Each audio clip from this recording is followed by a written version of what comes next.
you.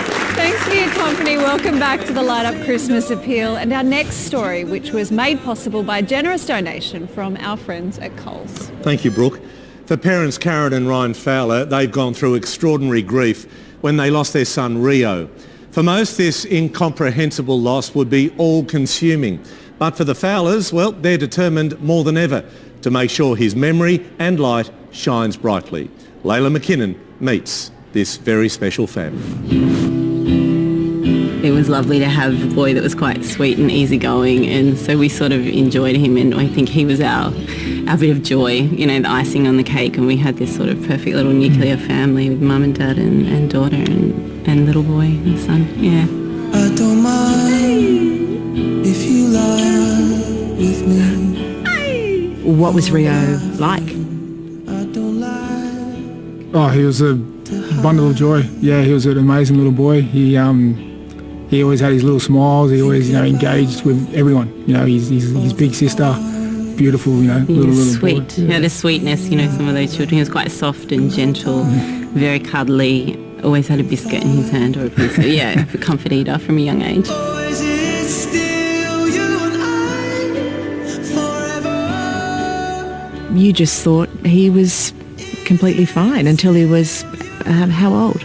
Yeah, we thought he was going along well, just trooping along as you normally would. And then it was in 2017. He would have been about 16, 17 months. My daughter got sick, just as you would at school. She picked up gastro, came home that weekend, was like, a little bit sick, and then they said, yeah, it's spreading throughout the preschool.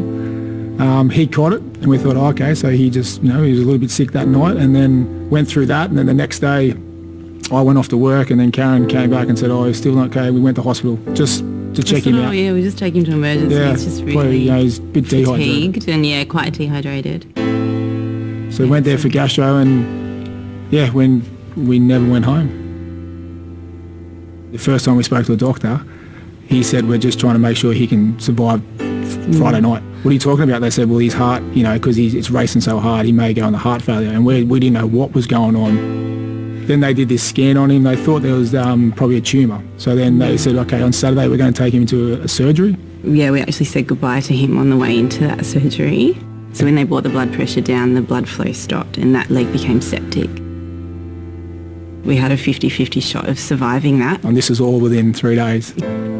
But we think there was angels or something. He wasn't scared and he was so brave. And he made it. He made it through that surgery. You went from having a child that you thought might have a little bit of gastro to this all these absolute bizarre hell. Yeah. To then thinking, okay, I'm talking to people, all right, we're going to have a child who has an amputee, and we're going to, how we go through prosthetic legs and all that kind of stuff. We had this option to either take him home, or they said there's this place called Bear Cottage that you can go and have a look at. So without Bear Cottage, you wouldn't that have would have known. been the end. Yeah, that would have been the end of our story and our time with him. But thankfully it didn't end there. Yeah, we had another little chapter on the end that sort of brought it all back together. But once we got to Bear Cottage, there were no uniforms. The nurses were just in casual clothes. We got a bedroom and somebody said, would you like to unpack your things here and have a shower and I'll get you a cup of tea? And I was just like... Remy was able to come and then live with us. So we just lived around him, and we knew that we were there for end-of-life care so that we wouldn't have to worry about going anywhere else. We just had to focus on our time in there as being present with him. So you're just doing everything we could to make him comfortable and to pull the family back together. It sounds, Ryan, like it's just the most beautiful gift at a time when you needed it most. Oh, yeah, definitely. As I said, Remy being there was a big one, and because Remy, it's hard, watching your son and then watching my daughter. She said every time mum and dad had to leave to go to the hospital, and she would go with Nan and Papa, she'd put on that brave face, but that's when she got the saddest, because she's like, I just want to be with my family, and that's not easy on a 4-year-old, 5-year-old trying to do that. So yeah, it really offered for everyone while treating Rio. What was Rio's life there like? What did Bear Cottage bring to him that you're grateful for? Opportunities to take him outside, just to see him be, my little boy who's having fun with his sister and with everyone, And yeah, it was ups and downs. He had some bad days, and he had, but being able to be a family at a time, and especially for Christmas, it was really remarkable. Initially, when Rio passed away, we were like, that's it, we're done. We're just going to do our grief and see what happens. But then, we decided after about a year that we just wanted to love more and more and decided to have another baby.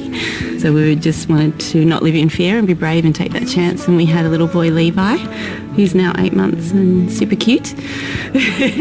So we feel really blessed. Life's definitely richer. Everyone hurts, everyone cries. Everyone sees the colour in each other's eyes. We believe all these kids are fearfully and wonderfully made, no matter how long or short their lives are, and my boy is definitely part of that, as all these kids. So we're blessed to have a little Rio.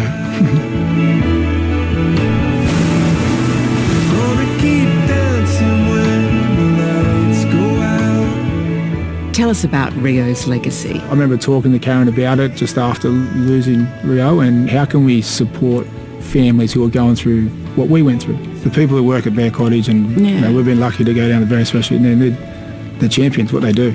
Day in, day out, having to deal with that, what they do. Bear Cottage is the one closest to us, but they need to be championed by people, and we're happy to be one of those that go out and just say, look, these places are amazing.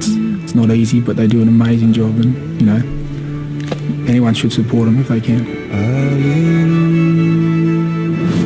What an amazing story. What an incredibly sad story. Thank you, Layla, and thank you to that family. Rio's legacy certainly does live on. So to his parents, Ryan and Karen, thank you so much for sharing your story with us. We'll be right back.